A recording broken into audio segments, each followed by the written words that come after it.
বর্তমান মধ্যপ্রাচ্য পরিস্থিতি এবং পশ্চিমা দেশগুলোর কঠোর নিষেধাজ্ঞার মুখে ইরান যখন এক চরম সংকটের মধ্য দিয়ে আন্তর্জাতিক সংবাদ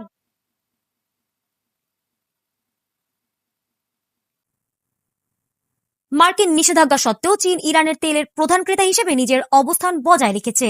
বর্তমানে ইরানের মোট তেল রপ্তানির প্রায় ৮০%-এরও বেশি যায় চীনে।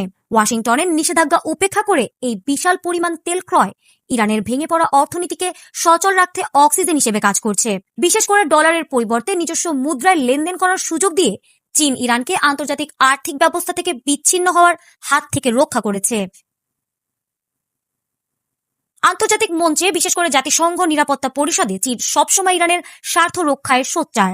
বিগত বছরে সর্বোচ্চ নেতা আয়াতুল্লাহ আলী খামেনির হত্যাকাণ্ডের পর উদ্ভূত পরিস্থিতিতে চীন সরাসরি ইসরায়েলি পদক্ষেপের নিন্দা জানিয়েছে এবং ইরানের সার্বভৌমত্ব রক্ষার অধিকারকে সমর্থন করেছে। এছাড়া চীন ও পাকিস্তান মিলে সম্প্রতি একটি ৫ দফা শান্তি প্রস্তাব দিয়েছে, যা মধ্যপ্রাচ্যে ইরানের ওপর থেকে আন্তর্জাতিক চাপ কমাতে সহায়ক ভূমিকা পালন করছে। চীন ও ইরানের মধ্যে স্বাক্ষরিত ২৫ বছর মেয়াদী কৌশলগত অংশীদারিত্ব চুক্তিটি তেহরানের জন্য একটি বড় রক্ষা কবচ। এই চুক্তির আওতায় চীন ইরানে অবকাঠামো, জ্বালানি ও প্রযুক্তি খাতে কয়েক বিলিয়ন ডলার বিনিয়োগের প্রতিশ্রুতি দিয়েছে। এছাড়া ইরানকে ব্রিক্স এবং সাংহাই সহযোগিতা সংস্থার মতো প্রভাবশালী বৈশ্বিক জোটের পূর্ণ সদস্যপদ পেতে চীন সরাসরি সহায়তা করেছে। এর ফলে ইরান আন্তর্জাতিকভাবে আর একঘরে হয়ে নেই।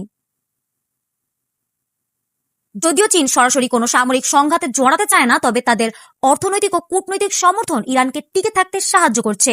চীনের এই পরোক্ষ কিন্তু শক্তিশালী অবস্থান ইরানকে পশ্চিমা দেশগুলোর কঠোর নিষেধাজ্ঞা ও সামরিক হুমকির মুখে বুক টান টান করে দাঁড়িয়ে থাকার সাহস যোগাচ্ছে। মধ্যপ্রাচ্যের শক্তি বিন্যাসে চীন ইরান এই অক্ষ এখন অত্যন্ত গুরুত্বপূর্ণ হয়ে উঠেছে। ফারহানা হক, এটিএন।